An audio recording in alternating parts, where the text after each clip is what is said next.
From this to this. Opo, may fence na kami sa harapan ng bahay. Ganitong kaganda lang naman itong pinagawa namin. At talaga namang kinikilig kami sa sobrang tuwa. Abay, di bali nang wala ng pera ang nakatira. Ang importante, maganda ang harapan ng bahay. Ngayong araw nga, samahan nyo muna kami bumili ng mga bumbilya na gagamitin ng aming mga workers. At pati naman itong bearing na gagamitin naman para sa aming gate. Nagsimula na nga kasi silang mag-welding dito para sa fence namin. At iyan nga, winelding nila sa mga poste. Abay, hindi lang basta tinusok yan, B, para kahit yugyugin, talaga namang matibay. Isa nga ito sa inaantay ko na maikabit na. Para naman hindi kayo nagagalit sa akin na wala nang nababago dito sa bahay. Ay, hetong at minadali na nilang gawin to. At isang araw nga lang nila ginawa to para may mapanood naman kayo na bago. Hetong at tinakpan din nila yung ibabaw para nga daw hindi mabilis kalawangin. At kung gaano katagal nga nila yung ginagawa, ganun katagal din ako nakatayo dyan sa gilid. Hanggang maikabit nga yan, talaga namang binantayan ko na yan, B. Charot lang. Napakaganda naman talaga ng kinalabasan at hindi nga kami nagsisi sa pinagawa namin. Abay, paano pa kaya pag naikabit na yung mga gate? Siguro,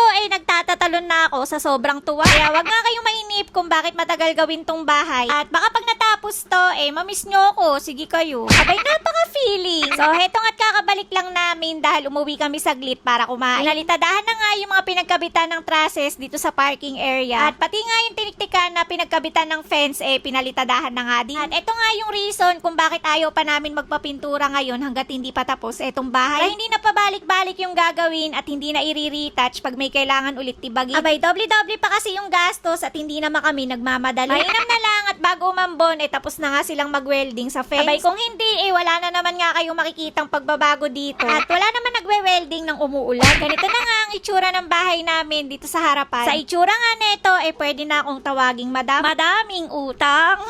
Habang itong si Willie naman, hindi na naman nga mapakali. At gusto nga kaagad ipagawa yun sa may gilid ng parkingan. May ipauna nga kako muna yung sa gate ko at yung ipapagawa sa may dirty kitchen. Saka na nga kako iyan at mababantayan naman tong bahay. At dito naman siya sa parking area matutulog. Abay, sayang naman yung parkingan niya kung hindi magagamit. At alam nyo, iba din talaga yung nagagawa ng maraming bintana sa bahay. Dahil kahit mainit, labas-pasok yung hangin sa loob ng bahay. Bay, kitang-kita ko nga kasi yung alikabok kung paano magliparan dito. Minsan, ako na nga yung nagtatago pag malakas ang hangin sa loob ng bahay. Pati nga itong bubong namin, luminis na kahit hindi pa nalilinisan. At talaga namang sulit na sulit namin yung mga dumaan na malakas na ulan. Kaya lang, malakas nga ang angge dito sa may dirty kitchen at kailangan talaga malagyan ng bubong. Kapag ka nga naulan, nag-aalala ko dahil baka masira yung pintuan namin dito sa likod. Bay, tignan na lang natin kung kailan ba talaga ito malalagyan ng bubong. Kaya naman, wag mo ang kakalimutang i-follow. Bukas na lang ulit.